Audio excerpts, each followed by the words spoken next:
This is Carissa Duterte, and today we're going to make a Get Ready With Me vlog while I talk about one of America's worst serial killers, also known as the Milwaukee Cannibal, Jeffrey Dahmer. 17 victims, 13 years of the murdering spree, one man responsible. But what pushed Jeffrey Dahmer to kill and then eat his victims?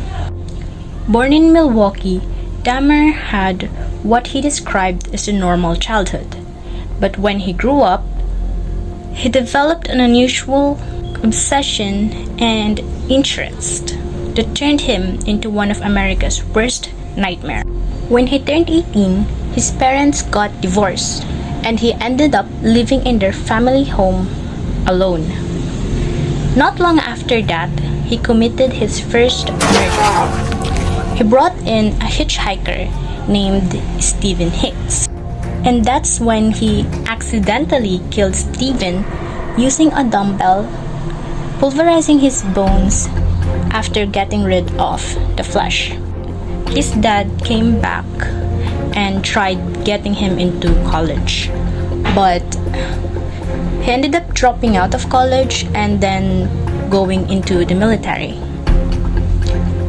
But he also got discharged from the military because of his drinking problem.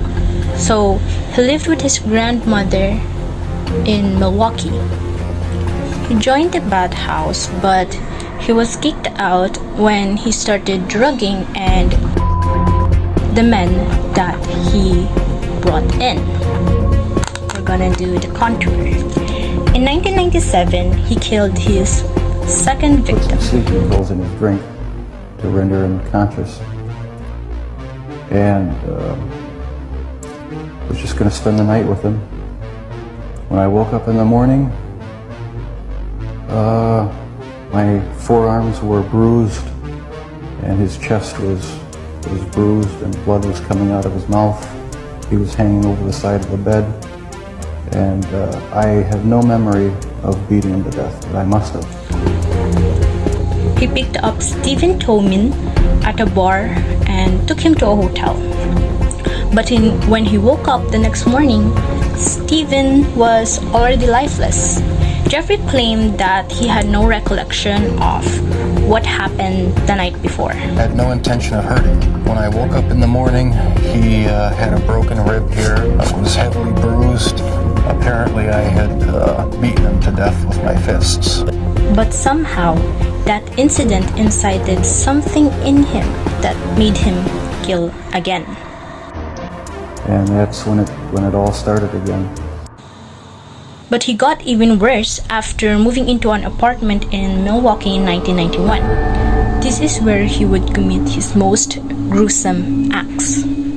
With his victims, he would start slow, watch a movie with them, and then he would drug them, kill them, cut them, and eat them. Why the cannibalism? It made me feel like they were a permanent part of me. It gave me a sexual satisfaction to do that. Jeffrey would kill every week, but the smell from his apartment made one of his neighbors suspicious. Dahmer almost got caught when a 14-year-old boy was able to run away from his apartment naked and disoriented.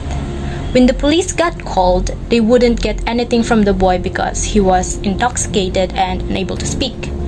But Dahmer said that he was his 19-year-old lover and that he was drunk, and so he couldn't really tell anyone. His neighbor tried to speak to the police and say that was just a boy. It couldn't be Jeffrey's 19-year-old boyfriend because it was obviously a boy. But the police made the horrible mistake of returning the boy to Jeffrey's apartment, and minutes after that, Jeffrey would kill the boy just like how he did the others. But how did Jeffrey got caught? 30-year-old African-American Tracy Edwards was about to get tortured and murdered, but managed to escape from his apartment. He ran for his life, calling for help, yelling on the streets, that night, and when he finally managed to get police officers to come with him to Jeffrey's apartment, the police searched Jeffrey's apartment and they found incriminating evidences.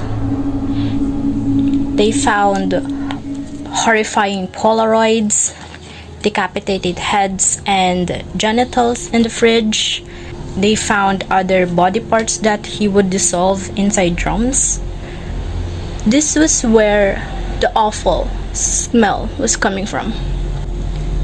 Jeffrey Dahmer was finally arrested.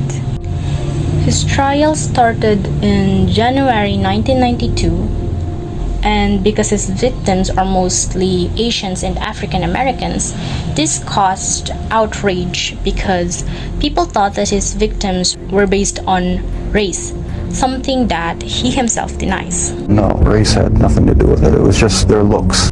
In February 1992, he was found guilty and was sentenced to 16 lifetimes or 941 years in prison.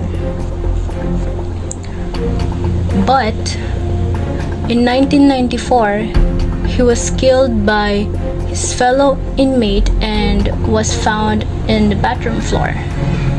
And when that inmate was questioned, he would say that God made me do it, quote unquote. So we don't really know if justice is served, especially for the families, because most of them only found out years after their loved ones went missing. And also, the Netflix adaptation is quite controversial because apparently their families weren't informed about the making of it. Watching those clips from the series felt like they were living all of the trauma that they got from the case. And it's sad because they weren't really benefiting from it. They were just getting more and more trauma on top of the trauma that they already have. So it is a good adaptation, but it's a gray area for the families. I'm just going to finish this up and we're done. I only just did a minimal makeup since I'm just going out to do some errands while I don't have any classes. So thank you for listening, and I hope that when this video finds you, this will be a reminder for you to be careful. And once again, this is Carissa May Duterte.